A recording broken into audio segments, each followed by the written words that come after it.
Minimum 300-400 को निकाले सब। तो मैं जब ट्रेन का बोगी से बाहर आया तब देखा किसी का पैर नहीं है, किसी का हाथ नहीं है। हम लोग S5 में है। S5 का आदमी का कोई प्रॉब्लम नहीं हुआ, थोड़ा थोड़ा चोट आया था।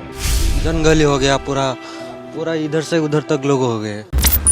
हमारा घर इधर ही है। हम शाम को 6 बजे इधर पहुंचा, जब आवाज़ आया, ब्लास्टिंग का आवाज़ आया, तो हम लोग सब आके देखे तो ट्रेन दूसरे ट्रेन के ऊपर चढ़ गया है।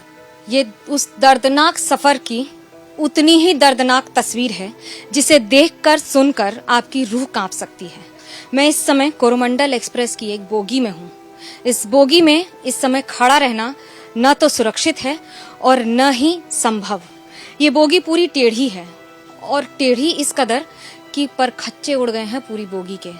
यहाँ पर लोगों के सामान, उनका सारा सामान, फटा हुआ बैग, बोतल, चप्पल, कपड़े, लैया चना, मूड़ी, उसके अलावा आधार कार्ड, आइडेंटिटी कार्ड लेकर चलते हैं और बोगी में अब कुछ बचा नहीं है।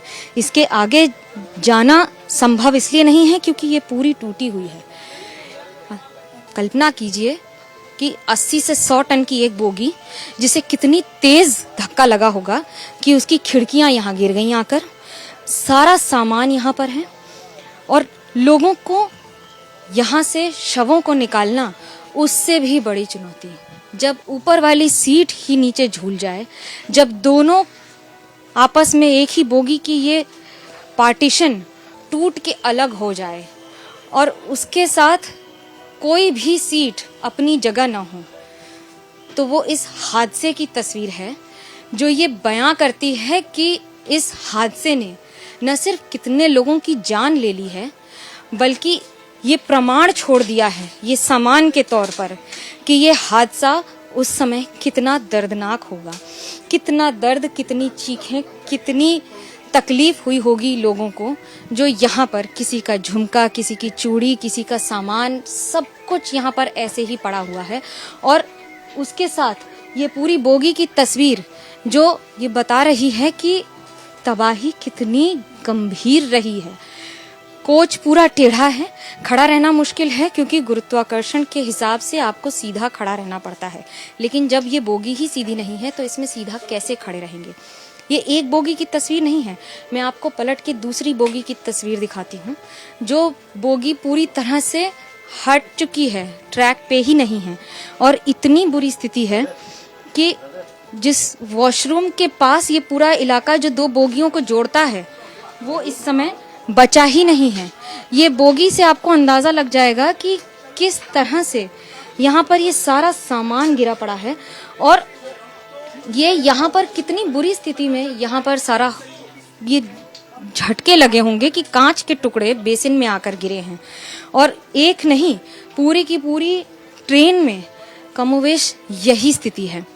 स्थिति इतनी खराब कि यहाँ खड़ा रहना, अपने आप को संभाल पाना मुश्किल है। ट्रेन पूरी बोगी टेढ़ी है। आप यहाँ पर सीधे इसलिए नहीं खड़े हो पाते हैं क्योंकि बॉडी इक्विलिब्रियम में नहीं आ पाती है, जिसकी वजह से सीधा खड़ा होना बहुत ही ज़्यादा मुश्किल होता है।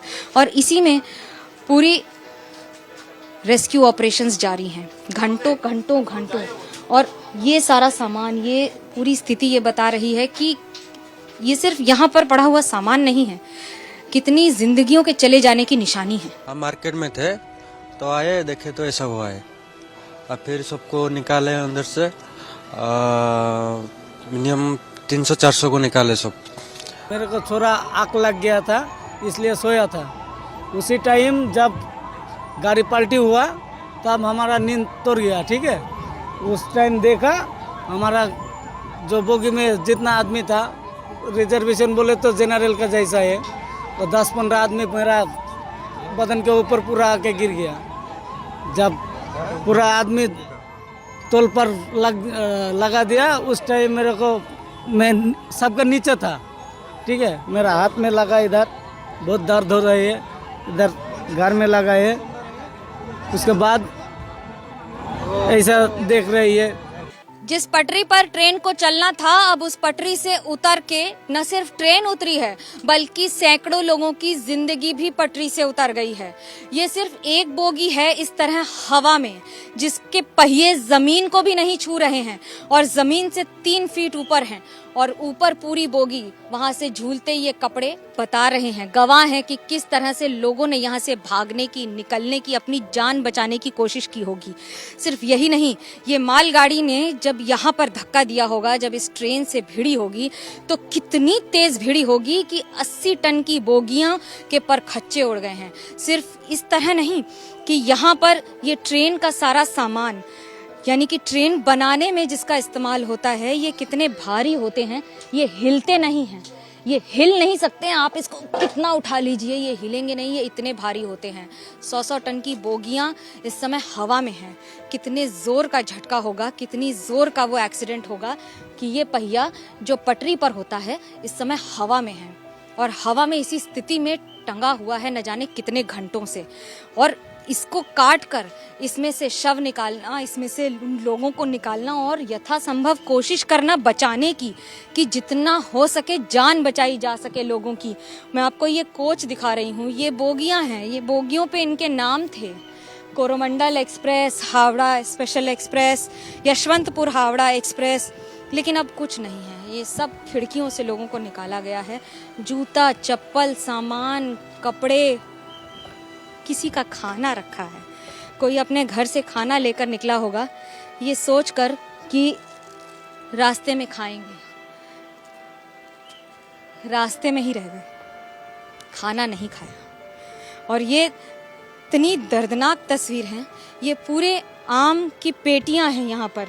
मैं उस सामान को बयां करने की कोशिश कर रही हूँ जो आम तौर पर आदमी अपने साथ लेके निकलता है। ये देखिए कपड़े, किसी की शर्ट यहाँ पर फंसी हुई है, किसी की खिड़की से टूटने की ये गवाही दे रही हैं ये चप्पलें कि कैसे वो व्यक्ति यहाँ से भागा होगा, कैसे वो यात्री यहाँ से निकल के सिर्फ अपनी जान बचाने के लिए उस पल में, उस क्षण में, जो आया तो सेकंड्स के लिए था लेकिन तबाही पूरी जिंदगी के लिए मचा गया।